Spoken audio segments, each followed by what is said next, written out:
Hello, and welcome to Monumental, where we sit down with entrepreneurs, leaders, visionaries, and big thinkers making monumental change. Here's your host, Evan Holiday.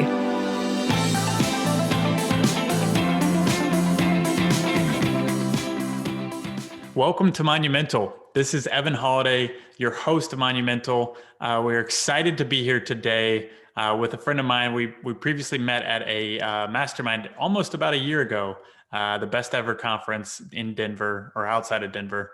But today we're welcoming in Keaton Patel. Keaton, great to have you, man. How you doing? I'm doing great. Thank you so much for having me on the show. I'm very excited to chat and reconnect.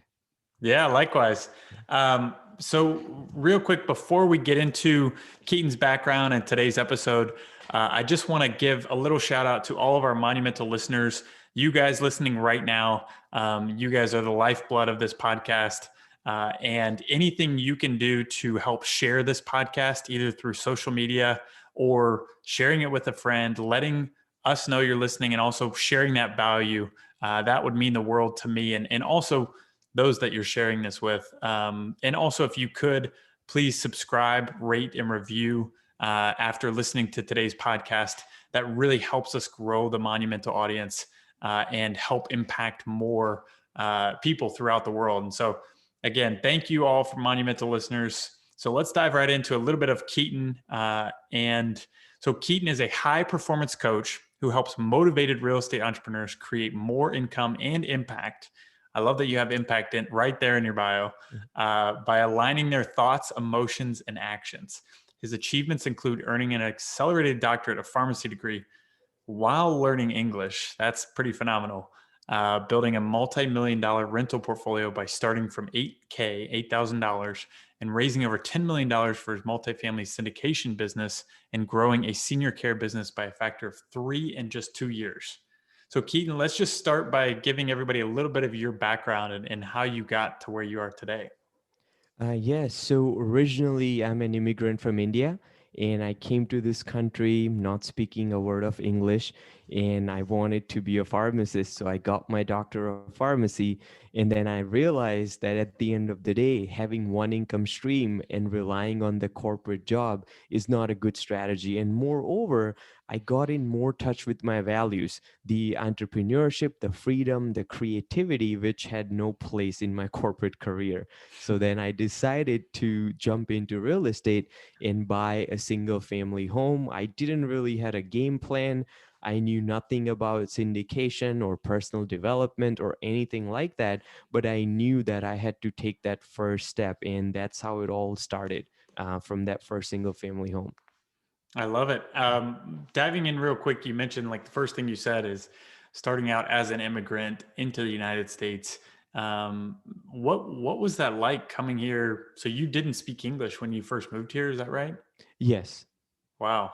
So what is that pathway like for others out there that are looking for opportunity or moving to the United States? What that must be, a lot of our listeners are like, hey, I have a lot, I need to overcome to get to my goals.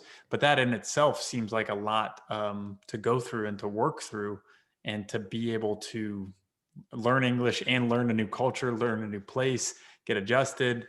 What is that like? So what I realized is we all get handed our challenges in different flavors. You know, somebody has vanilla, somebody has strawberry. And I knew that for me at that time, I could read English and I got the basic understanding, but I've never spoken English. And this is a new country. And I'm working 30 to 40 hours at a liquor store and trying to, get into the pharmacy school. And I knew at that moment that I really have to master this particular challenge, and I have to accept the situation. It is what it is. How can I make the best of it? And for somebody else, they might not have that challenge, but they might have some challenge related to time or family commitment or feeling like they don't have the network and some other flavor. And I really knew that if I'm not mastering the language, everything's just basically going to be at a standstill. So really going deeper and not just thinking that, hey, if I make this investment, I'm going to make some passive income. It's not about that. What are the other layers underneath it? that are very, very important, that drive you, that move you. Yeah, that's awesome.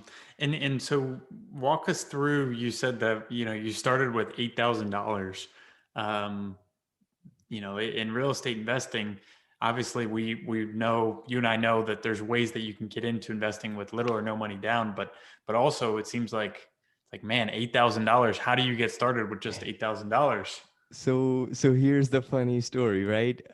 This basically was $106,000 deal. So I needed about 25,000 or so. And I was like, man, this is a big amount for me right now.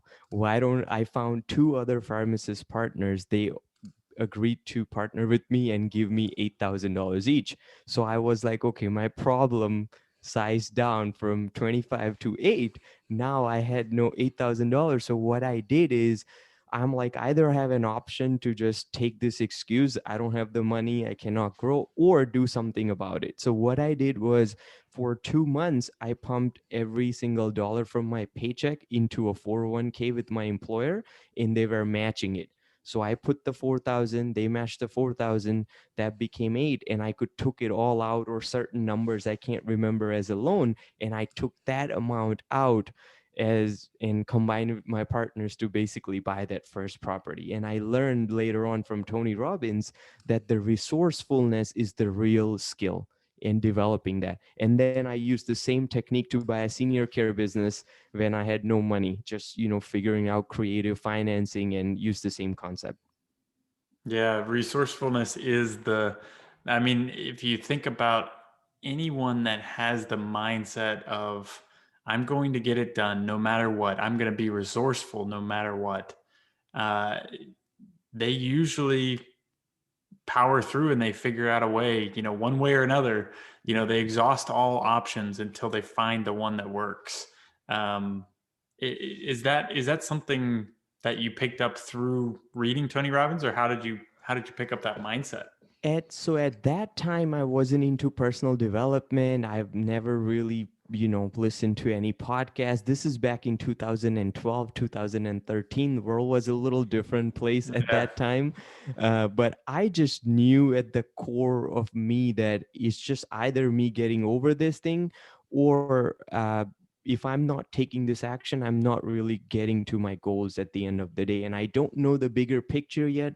I don't know the other challenges, but I need to tackle with this. And prior to this, I have tried a bunch of business ventures that didn't go anywhere. So I moved on, moved on, moved on. And then this thing came. So my mind was ready that, okay, we need to tackle and, take these actions.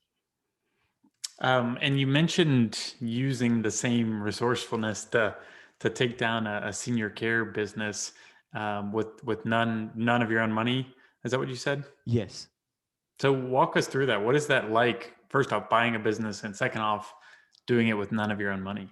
So first, what happened was I started buying these. I bought that single family, and then I got a couple investors, and I bought another single and a triplex, and I started growing that rental portfolio.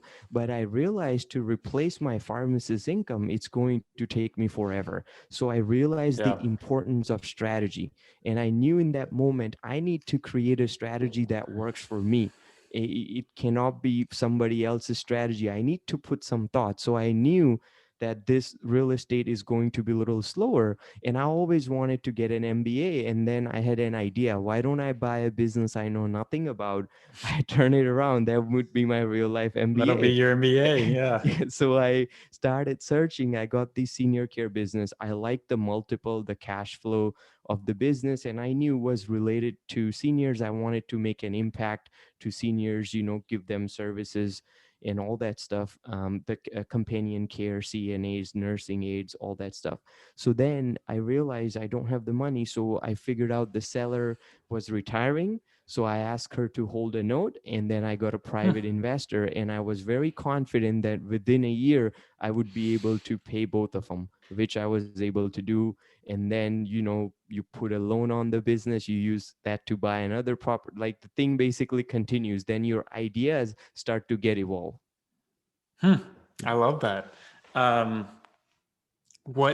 far as is it sounds like, and through talking through other friends of mine who also buy businesses, it sounds like it is somewhat similar to real estate investing in that it's really just figuring out, what are the right pieces to make, where's the value add opportunity here, how can you kind of right the ship, and how can you creatively finance to make that happen.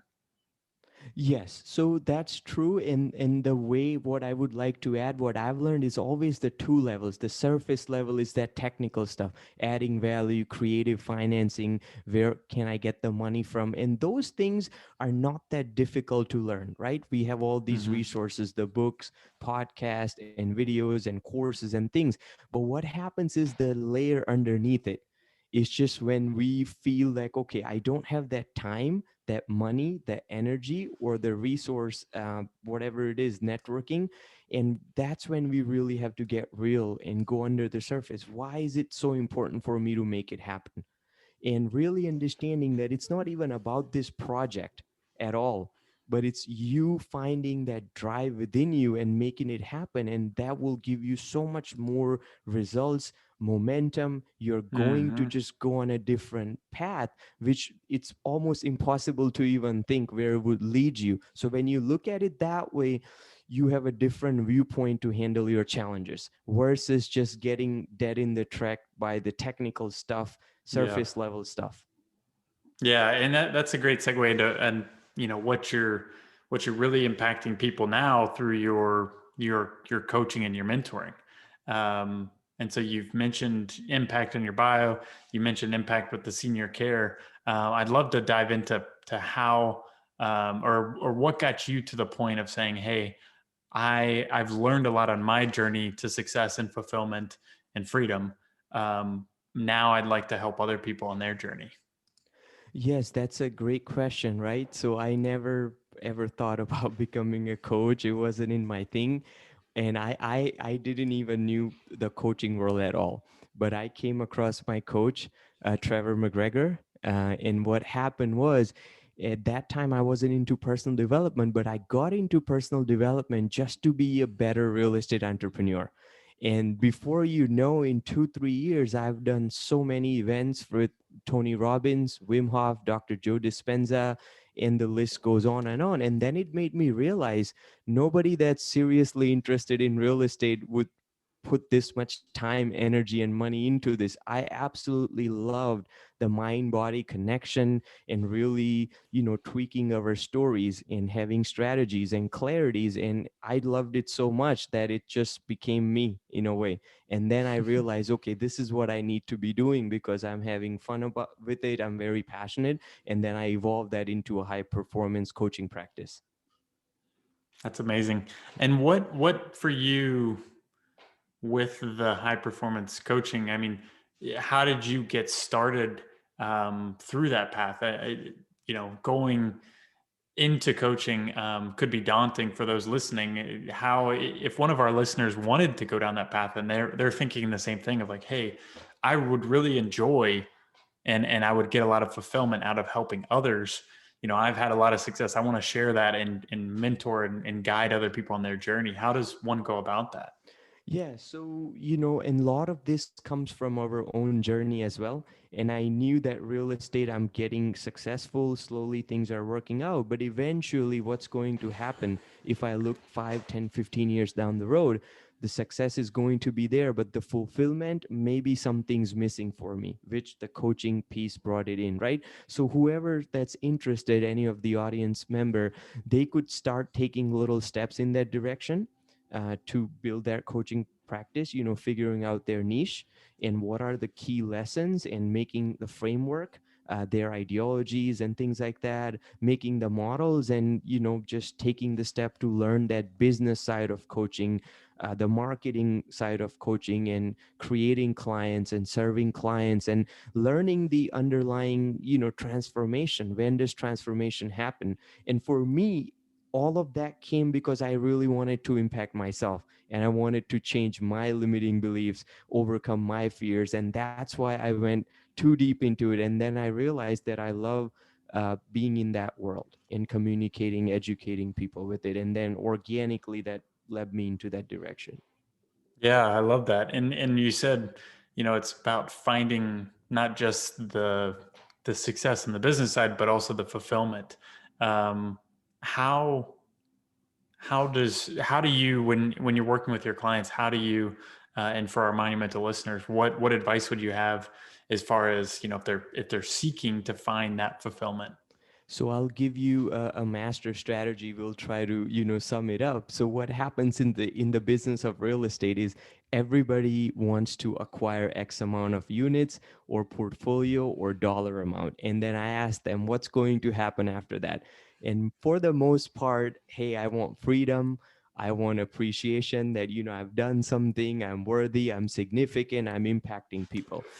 It's certain feelings. I want security. I never have to worry about money. And if you compact all those feelings at the end of the day, all it comes down to is basically I want to feel good. If I summarize it all, Yeah. it's I want to feel good. Then my question becomes, how is it possible to be at that stage where right now you're not taking advantage of what you have? You already have financial freedom right now. You already have time freedom. You have 1 hour a day that you could do absolutely anything you want. But if we are anxious and neurotic and we just cannot wait to get where we want, do we really think that getting to that point is just going to change everything? And this really resonates with people. So, what I'm suggesting is go after your goals. You could even double or triple the goals. But remember, at the end of the day, you are chasing feelings that those goals will provide you. Nothing wrong with it, but you have to start shifting the way you feel and think right now, because just making that $5 million a year or having the portfolio is not really going to shift everything if you've been accustomed to think and feel in a certain way. So you could do very, very small things right now. Take care of yourself, do things that you absolutely love, and enjoy the work that you do. So that journey is just going to be so much fun for you that you wouldn't even care as much if it actually happened. And that's when it will happen, and your time's going to be shortened too. Yeah. Yeah, I think I love that. I wrote it down, the line you said, you're chasing the feelings that those goals will provide you. Yeah. And so we always strive, I think, our goal oriented, success oriented society, um, and those that are really driven, and our monumental listeners, we're all driven by, goals of, like you said, like number of units per year, revenue per year, profit per year, whatever it is. Like, it's always a number. But I think you need to, like, peel back the onion and say, what's going to happen when I have that number? Like, what feeling am I going to have? And am I going to be happy, excited, joyful, fulfilled, content? All those words. I think people, as they're like racing, they forget that, hey, this is actually why we're doing this. We're doing this because it makes us happy and content. Yep. Absolutely. So what for you, what makes you content? What makes you happy? So for me, learning is a big thing. When I'm learning new things, I'm very, very content. Sharing the information, and when people, find the information insightful, that really lights me up. When they're like, "Wow, I never thought about this way," or the perspective, right? Making the transformation in clients' businesses, clients' life, that really drives me. Talking with investors, moving them through the education piece, and showing them that you should invest. It's not about making the return on the first deal, but it's opening a window of opportunity. What else could Hmm. come from this, right? That really impacts me, basically learning and sharing the messages so everybody's growing. Yes. Um, and as far as finding that, like, going back to the fulfillment and impact piece, what have you seen has worked best for your clients, of being able to have that impact through their work? Yeah, so the big piece, the big message is that, the way we are thinking and feeling and acting is going to show in the business. So it's just learning about ourselves, right? What are those limiting beliefs that maybe, hey, I'm 36, I haven't made it here Yeah. yet, or those things that are draining your power, that are draining and everybody has those beliefs, right?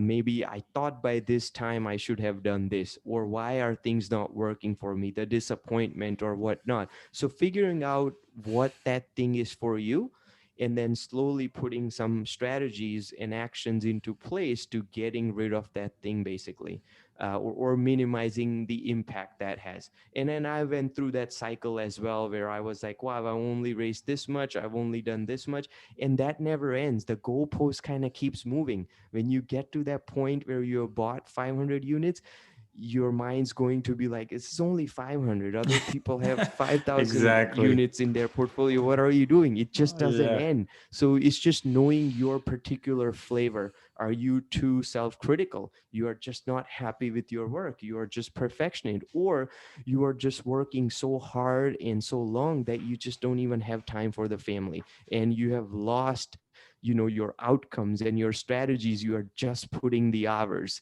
and just, not being aware of it. So it could be different for any of us. So it's just figuring out what is that for you. That's what I help people figure out, and then working on that. Yeah. And I think, and through my experience in coaching as well, I think it always helps to think about it, and really broadly, even outside of coaching, just anytime you're trying to get to the root issue of something, or the root problem, or the thing, that the domino that could knock over all other dominoes of problems, and help you get toward the path that you want to be on, is typically starts with really good questions. I think that's key in life and coaching too, is how do you ask questions of yourself? How do you ask questions of others? And how do you decipher uh, and get to the root problem or the root issue of things? I think that in itself is one of the most valuable skills, and of a coach and of yourself as well. You are 100% right. You hit a very, very important point. And that reminds me that one day when I was working at the pharmacy, when all this thing hadn't happened, I asked myself a question. What if they pay me $1 million a year and ask me, you don't even need to check prescriptions, drink as much coffee as you want, go in and out whenever you want? And my immediate answer was no to that. And I was surprised. Why would I turn that down? That just does not make any sense to me. And that really, basically dazzled me. And then I started thinking, and that's when I got into understanding my values and drives and all of those things. So sometimes people are looking for answers, but instead of that, they need to ask the right questions, like you Yep. mentioned. That will change the game, rather than looking for answers to the wrong question. Yeah, yeah, and I think it could even relate even more so too, like just of how a lot of us, myself included, sometimes we get into this um, path of not even paying attention to what we're doing and just doing it to do it, or just like the idea of like social media as an example, like we just consume, right? We don't think about why we're consuming, but we consume it, and so I think taking time, setting aside time, being intentional about, hey, I'm going to set aside time to journal. I'm going to set aside time to meditate. I'm going to set aside time to ask myself, big questions about my life and where I'm going. Because it's amazing. I've talked to a lot of people about this, and you probably know this as well as I do. But there's so many people that are like, I don't really know where I want to go in life. And, it's as simple as asking yourself that question, giving yourself time to respond to yourself, and think about it without 100 distractions. Um, but people don't set aside that time and be intentional about it. So then they don't know where they're going. Yes, and that's a great point. And something that has helped me for the last 5 years is that mostly every Friday, pre-COVID world, I would always go to my favorite coffee shop. I'll shut my phone down, and I would have 2 hours when Hmm. I'm not thinking about my business, but I'm on top of my business. I'm not thinking about my challenges in the life. I'm on top of the life. I'm really, Yeah. really reflecting. How did this week go? Where did I spend my time? Where did I spend my energy? energy. And is Yeah. that really bringing me to where I want to go? The answer is no. Then it's okay. No need to freak out, but it's just bringing an opportunity to be aware. So next week, I'm not going to repeat that behavior. Right. And then week by week, if you could spend an hour or two just really focusing on these things, it's going to be a slow process. But before you know, 2, 3, 4, 5 months are going to go by, and your awareness level is going to grow very, very high. And now you will get more and more conscious of how you're spending time, what actions you are taking, what actions you are avoiding, decisions Hmm. you are taking, decisions you are not taking. And that will really like create a momentum. So I would highly recommend, 1 hour a week is actually not that much time at all, just to ask some critical questions in a setting where you're not distracted by anyone or anything. Yeah, yeah, I couldn't agree more. And as far as I'm just curious, like for you specifically, do you have mentors or people that you look up to or aspire to be like, or people you really just look up to? Absolutely. So I look up to Dr. Joe Dispenza, Tony Robbins, Wim Hof. Those are like my three big mentors.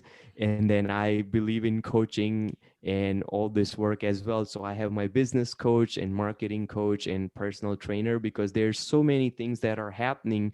And to really master a particular area, to grow faster, we absolutely could use an outside opinion and Yep. somebody who has spent so much time and energy there, versus trying to learn all by ourselves, which we can do, but is it really important to Hmm. really do all that? So, Yeah. Um, well, I love that perspective as far as what's on the horizon for you and your business and your clients and your impact. What does that look like for you? yeah, so I'm working on eventually everything I'm teaching to my clients, building a process around it.